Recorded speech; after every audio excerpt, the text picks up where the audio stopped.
Okay,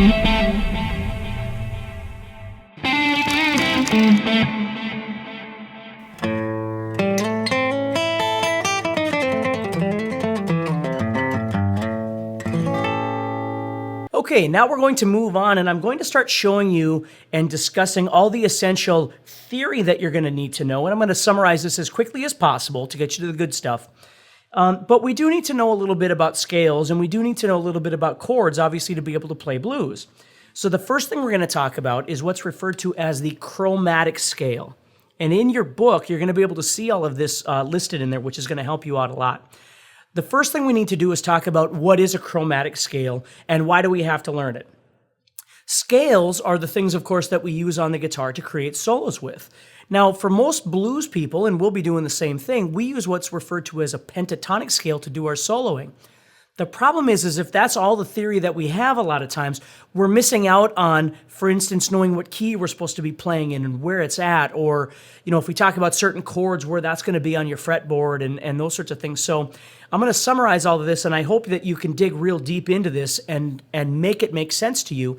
And again, the big thing with everything that we talk about is for you to be able to absorb it, to truly pull it in and make use of it. My job is not to teach you a bunch of stuff that you don't need. My job is, I've been working on this for a long time, obviously, is to try and teach you exactly what you need and show you how to implement that into your playing so you can get going right away. So the first kind of scale we've got is what's referred to as a chromatic scale. Now, the chromatic scale is simply all the notes that are available to us in music. There are a total of 12 total notes in music. It doesn't matter what instrument you play. There's 12 notes. So if you went up to a piano, for instance, and looked at a piano, you'd see that most pianos have 88 different keys, okay? But there's only 12 notes. Those 12 notes just get repeated over and over and over in what we refer to as octaves. So for instance, if you start on the note A on the piano, and you don't need to know how to play piano, but if you started on A and you went all the way up until you got to A again, that would be an octave. So for instance, for guitar players, when we pluck the 6th string, we hear the note E. If we go up to the 12th fret that has the 2 dots on it, that's E all over again, 1 octave higher. So we have the same thing going on. We just, obviously our instrument doesn't look quite like a piano, right? So, but I'm going to talk in terms of the piano a little bit just to teach you the shortcuts here so you can learn these things. So the first thing I want you to think about is that the notes in music, there are 12 of them, but I'm going to simplify this. What we're going to do is we're going to think about the white notes on the piano.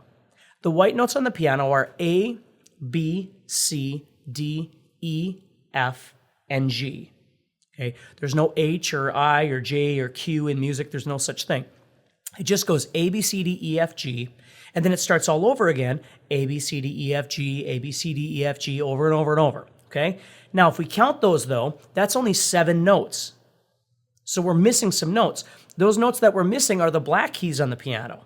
Okay? Now, those are the ones that confuse people. So I'm going to try and simplify this for you as easy as possible.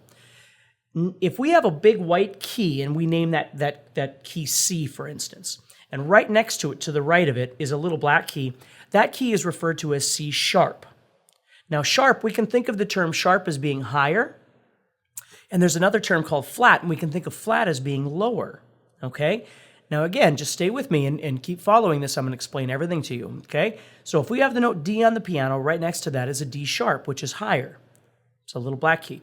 If we have the note F on the piano, we have a little black key next to it called F sharp, okay? So here's the thing is if all those white notes, the A, B, C, D, E, F, and G, those 7 tones, got black keys, we'd wind up with a total of 14 different pitches. We'd have 7 white keys and 7 black keys. But we don't have 14, we only have 12. So you have to remind yourself there's a couple spots on the piano, even if you haven't played piano before, you've seen a piano, I'm sure. There's a couple spots on the piano where there is no black key in between the white notes or the white keys. Those spots on the piano are B and C. There's no B sharp in between. B and C are 2 white keys right next to each other. And E and F, which are 2 white keys right next to each other as well. So there's no such thing as an E sharp.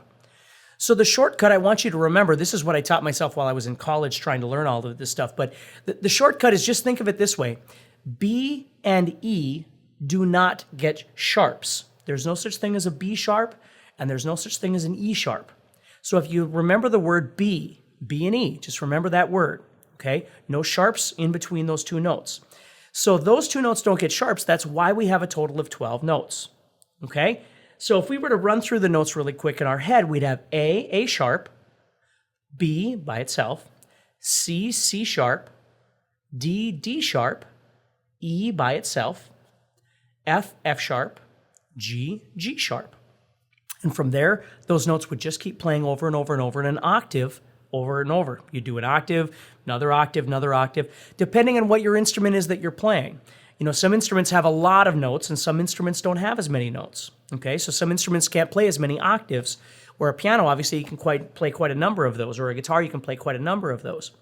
So that's the first thing for us to do, is wrap our head around that chromatic scale. And this is going to be very beneficial for you for more than just the blues. What I found with a lot of players is when they're learning how to do this kind of stuff, they tend to shut down when there's discussions about information. I am promising you that if you learn this stuff, it's going to make everything that you do by the end of this entire course very usable. So please think about that. So you've got A, B, C, D, E, F, and G. Everybody gets sharps except for B and E, which spells the word B. Okay, so now let's apply that to the guitar itself. Hi there. Thank you so much for watching this video. I certainly hope that it helped you a little bit. If you enjoyed the video, please do me a huge favor and either like it, subscribe to the channel, share it, or comment on it. Okay, that's going to help us out enormously. And then we can keep in contact with you when we have new material that comes out. And if you enjoyed the video, we've got some other videos over here that you can watch that might be able to help you on your guitar journey as well. And if you look up on the top there, you're going to see there's a little eye up there. If you click on that, we are going to be giving you a free gift just to say thank you for watching the video. And then if you'd like to follow us on social media, you can use the term @GuitarZoom and you can find us there. All right? So take care, keep practicing, and have a great day.